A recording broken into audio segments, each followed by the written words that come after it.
Bank Nifty के levels को देख लेते हैं। कल हम लोगों को क्लोजिंग मिलता है 42,232 के पास, जो कि ट्यूसडे के क्लोजिंग से 218 पॉइंट्स हायर जाके क्लोज होता है। अप्रॉक्स कल के सारे दिन का मूवमेंट है 585 पॉइंट्स।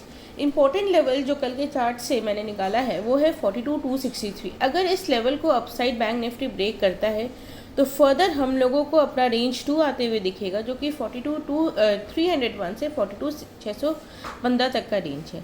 इसमें हम लोगों ने एक चीज़ डिस्कस किया था कि 42,188 ये एक बहुत ही इम्पोर्टेंट लेवल रहने वाला है। ये लेवल हम लोगों को कल के सेशन में भी प्ले होते हुए दिखा है। अगर हम लोग चार्ट पे जाएं तो यहाँ पे देखिए ये लाइन आपको दिख रहा है, ये बीच वाला, ये है 42,188 का लेवल स्टार्टिंग में।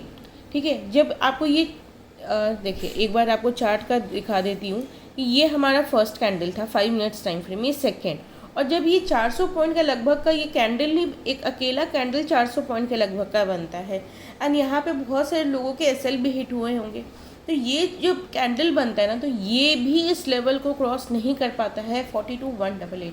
काफ़ी बार इस 42,188 से रेजिस्टेंस मिलता है, एंड जब इसको क्रॉस करता है तो हम लोगों को 42,260 तक का भी लेवल जाते हुए दिखता है, लेकिन इस चीज़ को सस्टेन नहीं कर पाता एंड वापस से 42,188 के नीचे आ जाता है।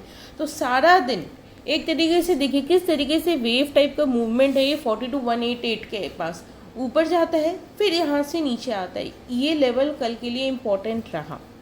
हाँ, हम लोगों को क्लोजिंग अगर देखें तो 42,200 के ऊपर मिला है, जो कि हम लोग एक अच्छा क्लोजिंग मान सकते हैं। ठीक है, हम लोगों को क्लोजिंग मिला 42,232 का, एंड ये क्लोजिंग एक अच्छा क्लोजिंग कंसिडर किया जा सकता है, ये देखते हुए कि किस तरीके का मार्केट में वीकनेस था। एंड हम लोगों को 42,000 के नीचे के लेवल्स मिल रहे थे, एंड उसमें अगर हम लोगों को 200 पॉइंट 42,200 के ऊपर क्लोजिंग मिलता है तो उसको अच्छा ही कंसिडर किया जाएगा। हालांकि आज एक्सपायरी है एंड हम लोगों को मार्केट में बहुत ज़्यादा वोलेटिलिटी देखने को मिल सकता है जिस भी साइड मार्केट में मूवमेंट आता है। 42,200 के बाद अब हम लोगों को पोजिशनल बेसिस पे अगर हम लोग बात करें, वेंसडे को भी हमने बात किया था कि 42,680 का हम लोगों को पोजिशनल बेसिस पे क्लोजिंग चाहिए अगर हम लोगों को अच्छा बुलिश मोमेंटम चाहिए। नहीं तो क्या होगा कि बार बार हाई लेवल्स पे सेलिंग आ जाएगी एंड बैंक निफ्टी में वापस से गिरावट आ जाएगा। अभी हमारे पास ये 3 रेंज है जिसको हम लोग डेली बेसिस पे डिस्कस करते हैं। रेंज 1 ये एक बुलिश रेंज है। रेंज 2 इसको हम लोग मॉडरेट रेंज मानते हैं। ठीक है, यानी रेंज 3 जिसको हम लोग एक वीक रेंज मानते हैं। अगर रेंज 1 की बात करें तो अभी तो रेंज 1 फिलहाल दूर है। हाँ, ये ऐसा नहीं कहा जा सकता कि आएगा ही नहीं, मार्केट में अनसर्टिनिटी है, आ सकता है, इसलिए हम लोग तो डेली लेवल्स डिस्कस करते हैं, हर एक लेवल्स को डिस्कस करते हैं। अभी हमारे लिए रेंज 2 और रेंज 3 ये 2 चीज़ इम्पॉर्टेंट है। रेंज 2 में कल आने की कोशिश करता है, मेरे ख्याल से 42,318 तक भी जाता है हाई, लेकिन ये रेंज 2 में हम लोगों को क्लोजिंग नहीं मिला है। तो अभी हम लोग मॉडरेट में भी नहीं आए हैं, मतलब बुलिश के तरफ भी हम लोग नहीं जा रहे। हाँ, जो मार्केट में जो वीकनेस था वो वीकनेस थोड़ा सुधरता हुआ दिखा जब हम लोगों को 42,200 के ऊपर बैंक निफ्टी में मतलब कि सस्टेन करने का कोशिश करता है। अब हमारे पास ये जो लेवल्स हैं, आपको एक बार ये रेंज समझा देती हूँ। अगर आप लोग ये पहली बार इस को देख रहे हैं तो देखिए, हम लोग रेंज 1, रेंज 2, रेंज 3, रेंज 1 और रेंज 2 के बीच में ये एक लेवल इंपॉर्टेंट है। ये लेवल अगर अपसाइड ब्रेक होता है तो हम लोगों को रेंज 1 में एंट्री मिलेगा, डाउन साइड में रेंज 2। ये सारे लेवल्स हमारे पास है। सबसे ज़्यादा इम्पॉर्टेंट जो कि रेंज 2 में लेवल है वो है 42,014।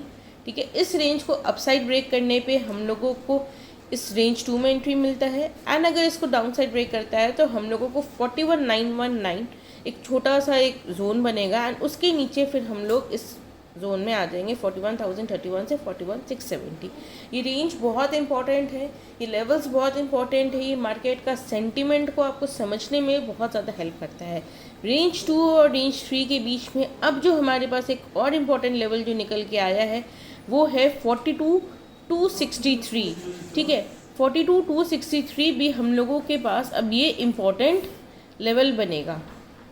इस दोनों के बीच में हमारे पास था 41,919, 42,014, 42,188 एंड एक और जो रेंज हमारा बन के निकला है वो है 42,263, यहाँ पे 42,263। ये प्रॉपर, एक सेकेंड, इसको प्रॉपरली अगर प्रेजेंट करे, यहाँ पे ठीक से जगह नहीं है, यहाँ पे चलिए एक बार स्टार्टिंग में आपको ये टेलीग्राम पे भी इस चीज़ का स्नैप मिल जाता है और आप इसका स्क्रीनशॉट भी ले सकते हैं, नोटिंग करते तो नोटिंग भी कर सकते हैं पॉज करके। एंड ये बहुत इंपॉर्टेंट लेवल्स है, लेवल टू लेवल चलना है। एग्ज़िट और एंट्री का पॉइंट आपको डिसाइड करना है कि कहाँ एंट्री करना है, कहाँ एग्ज़िट करना है। इस अनसर्टेन मार्केट में ये लेवल्स आपको थोड़ा सा सर्टेनिटी देता है, आपको डायरेक्शन देता है। तो ये लेवल्स काफ़ी ज़्यादा इम्पॉर्टेंट है। 42,263 ये लेवल एंड 42,014, मेरे हिसाब से ये दोनों लेवल बहुत ही इम्पोर्टेंट रहने वाला है। 42,188 ये फ्राइडे की क्लोजिंग है एंड कल भी हम लोगों को ये लेवल प्ले होते हुए दिखा है, तो इस लेवल को भी हम लोग इग्नोर नहीं कर सकते हैं। तो आपके पास लेवल्स है एंड देखिए क्या हो रहा है ना कि जब मार्केट काफ़ी समय एक जगह पे बिता रहा है, यहाँ पे देखिए कल सारा दिन मार्केट इसी जोन में स्पेंड कर रहा है, तो हम लोगों को बीच बीच में से भी लेवल्स निकल के आते हैं, छोटे छोटे लेवल्स भी फिर निकलने लगते हैं। आज एक्सपायरी है, मेरा यही सजेशन होगा कम लॉट्स में काम करें, ठीक है। अपना स्टॉप लॉस थोड़ा सा पास रखें क्योंकि मार्केट में वोलेटिलिटी तो रहेगी, लेकिन आपको ये देखना है कि क्या आप आज अपना कैपिटल को रिस्क करने के उसमें हैं। जब मार्केट में अपॉर्चुनिटी मिलता है आप अच्छा काम करते ही हैं, लेकिन जब मार्केट में अनसर्टिनिटी बढ़ रही है, वोलेटिलिटी इतना बढ़ रहा है, तो क्या आपको बहुत ज़्यादा रिस्क लेना सही है? क्या वो रिस्क रिवॉर्ड रेशियो फेवरेबल होगा? ठीक है, क्योंकि आपको ये भी ध्यान रखना है कि पैसे को ना गंवाना भी पैसे को कमाना है। कम लॉट्स में काम करेंगे, मार्केट में एंट्री एंड एग्जिट पॉइंट्स को देखेंगे, जब proper entry and exit point होगा तभी काम करेंगे, ट्रेड का जगह बनेगा तभी काम करेंगे, ज़बरदस्ती का ट्रेड नहीं करेंगे।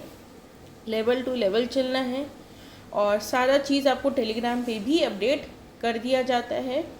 और अब हमारे लिए इम्पॉर्टेंट, अगर 42,263 के ऊपर निकलता है तो 42 मान लीजिए, ये 301 का जो पॉइंट है हम लोग इसको कर देते हैं 318, क्योंकि कल का लगभग हाई भी है। तो एक काम करते हैं, इसको थोड़ा सा और चेंज कर देते हैं हम लोग अपने रेंज को 42,318 मुझे लग रहा है कि करना सही होगा।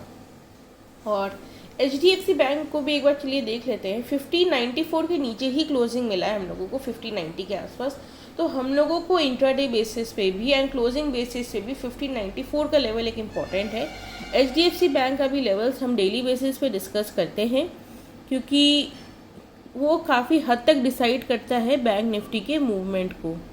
अगर हम HDFC बैंक के लेवल पे आते हैं, यहाँ पे देखिए हम लोगों को 1594 के ऊपर क्लोजिंग मिलेगा तो 1625, 1634, अभी तो फ़िलहाल 1609 भी एक इम्पॉर्टेंट लेवल है, ठीक है। तभी हम लोगों को बैंक निफ्टी में बुलिश, अगर प्रॉपर बुलिश मोमेंटम की बात करूँ बैंक निफ्टी में, तो 1634 हम लोगों को चाहिए HDFC बैंक में, ठीक है। 1634 के ऊपर चाहिए, नहीं तो हम लोगों को बैंक निफ्टी में भी HDFC बैंक का वीकनेस रिफ्लेक्ट होते हुए दिखेगा। तो कल ओवरऑल बैंकिंग सेक्टर में थोड़ा सा तो प्रॉफिट बुकिंग रहा है। और आज के सेशन में देखते हैं कि एक्सपायरी हम लोगों को किस डायरेक्शन में मिलती है।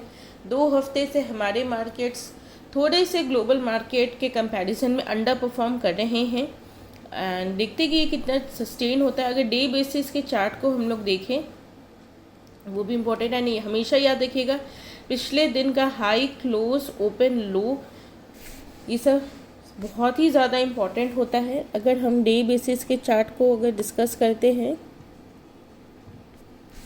तो ये है हम लोगों का कल का कैंडल। और एक चीज़ मैं आपको बता देना चाहती हूँ कि यहाँ पे हम लोगों के पास 2 रेंज है, एक तो ये रेंज है, ठीक है, और एक ये रेंज है। ये 2 रेंज ऐसा है जिसमें अगर बैंक निफ्टी आता है तो हम लोगों को कुछ समय बिताते हुए दिखेगा, ठीक है। जो पहला रेंज है वो है 42,683 एंड नीचे में 42,232, ठीक है। ये हमारे पास एक रेंज है एंड यहाँ नीचे में जो रेंज है वो है 41,557 से 41,031। ये दो रेंज ऐसा है जिसमें हम लोगों को बैंक निफ्टी अगर आता है तो समय बिताते हुए दिखेगा। फर्दर अगर कैंडल को देखिए तो देखिए ऐसे तो इस कैंडल को हम लोग एक अच्छा कैंडल मानते हैं, ट्रेंड रिवर्सल भी मानते हैं, लेकिन ट्रेंड है कहाँ, ठीक है। हाँ, डाउन साइड हम लोग को दिख रहा है, लेकिन देखिए क्या हो रहा है, एक दिन मार्केट हम लोगों को एक नेगेटिव कैंडल देता है, दूसरे दिन पॉजिटिव कैंडल देता है। एक दिन नेगेटिव दे रहा है, एक दिन पॉजिटिव दे रहा है। तो मार्केट में अभी आपको कैंडल देख के समझ में आ रहा है कि थोड़ा सा मार्केट में इंडिसीजन है। नीचे के लेवल्स पे बायर्स आ जाते हैं, ऊपर के लेवल्स पे सेलर्स आ जाते हैं। तो हम लोगों को 42,301 जो हम लोगों का जो बीच वाला भी जो रेंज है, उस रेंज में भी अगर हम लोगों को क्लोजिंग मिलता है ना तो थोड़ा सा लगेगा कि हाँ मार्केट अब थोड़ा सा सेटल हो रहा है।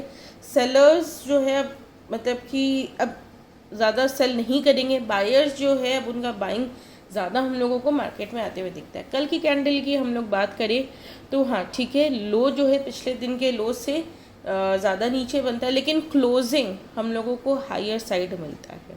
बॉडी बहुत बड़ी नहीं है, छोटी है, लेकिन यहाँ पे जो डाउन साइड विक है वो काफ़ी बड़ा है। और ये डाउन साइड विक इंडिकेशन है कि हाँ ये एक अच्छा मतलब कि कैंडल है, कल का सेशन अच्छा रहा, नीचे के तरफ से सपोर्ट अच्छा मिला, लेकिन इसके बेसिस पे आप कंप्लीटली बुलिश नहीं हो सकते हैं। ये चीज़ आप लोगों को ध्यान रखना है।